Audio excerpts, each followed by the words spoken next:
Hafa Day. My name is Teresa Tovis. Today I would like to share my opinions on jails in America. There are many different jail systems across America. The United States has the largest prison population in the world. Understanding that prison and jail are different, many people may think they are the same. Prison and jail are two very different systems in the criminal justice system. Let's explore different types of systems. What is jail? Jail is a place where people who are accused or convicted of a crime wait for their trial. The history of jail traces back to the gaols of feudal England. During these moments, the sheriffs would oversee the operations. Although this England model was brought over to the colonies, the function remained the same. Jails began to change in response to the penitentiary movement in the 1800s. The penitentiary movement was intended to punish those who were incarcerated by making them feel sad and regretful of their actions. Therefore, the purpose of jail was extended to housing those convicted of minor offenses and sentenced to short terms. Also, during this time, there was a little knowledge of mental health. Because of the lack of knowledge, they would also incarcerate those who were mentally ill and homeless. The first step is booking the person into the jail system. During this process, booking a person into jail provides a secure environment where the officer can determine whether or not the person is dangerous to other persons in custody or pose a threat to the public. Once this person is booked and taken into custody, the punishment begins by depriving the person of certain liberties as they await their trial, conviction, or sentencing. More than half of jail inmates are accused of crimes and are awaiting trial, with an average time of 6 months between arrest and sentencing. Jails also serve as a place to hold those who are probation, parole violators, and escapees awaiting their judicial hearing. Placing people in jails to protect the public and also to ensure the appearance of accused persons at trial. There are approximately 3,300 jails currently in operation within the United States. Although jails are often looked at as a punishment, there is also a hope that the punishment of being incarcerated will also serve as a lesson, so they will not recommit a crime. The hope of defendant to get rehabilitated and reintegrated into society is also another goal. There are programs within the jail system that try to make these goals achievable. Prison is a building in which people are illegally held as a punishment for a crime they have committed, or while awaiting trial. After sentencing, inmates are arrested based on the nature of their crime, criminal history, escape risk, health needs, and any behavior issues that must be addressed. The goal of these assessments is to determine the dangerousness of the offender and the viability of various treatment options.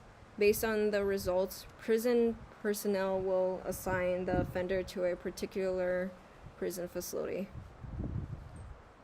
The primary concern is safety and ensuring that there is space for the inmate. The needs of the inmate are also considered. Prisoners have no control of where they are confirmed.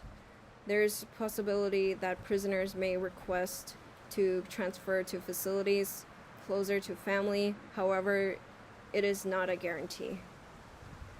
Prior to the 1800s, many countries relied on physical punishments. However, with the goals of reforming a defendant, the influence of physical punishments started to decrease thanks to people like John Howard, who advocated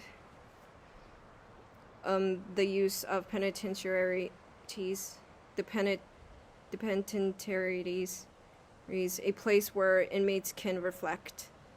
Prisoners were kept in solitary cells with much time for reflection, although are seemed to be good intention by separating the inmates into single cells.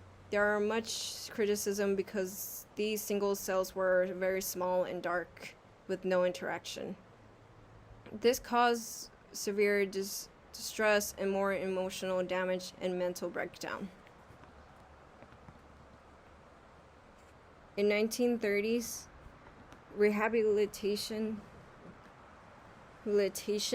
was the focus of prison purpose. With the psychology and the other social and behavioral science findings, the general public had high confidence with that rehabilitation would work. It was until the 1970s when crime rates started to go up and the public started to think otherwise. In the 80s, police started to become more strict and tough, which unfortunately caused a huge increase in the prison populations. Due to high increase of inmates being in custody, it also caused a high increase of costs where many states could not afford it. Because of this, the criminal justice system began to venture into rehabilitation again. There are different types of prisons throughout the United States. There are prisons that hold the most violent inmates and that are called super maximum security prisons. This type of prison is extremely strict with no inmate interactions. It is very expensive to build and operate. The famous prison named Alcatraz was the first of its kind. The maximum security prisons are the most dangerous prisoners. This type of facility has very high low-end levels of inmate mobility and extensive physical security measures, such as tall walls and fences with razor wire on top. They have watchtowers with armed officers with rifles. Security, lighting, and video cameras are almost universal features. Also, those who are awaiting the death penalty are also inside a maximum security facility. Inside the facility, they are segregated from the general population with extra security measures, different staff, and procedures. Medium security prisons are less threatening and dangerous. In these facilities, they have a higher possibility of treatment and work options. Minimum security prisons usually do not have walls and armed security. Prisoners housed in minimum security prisons are considered to be non-violent and represent a very small escape risk. More programs and support for inmates' rehabilitation can be found inside the prison and outside in the community. With many inmates being there only a short time, the purpose is to try and make the transition back to society more smoothly. Thank you.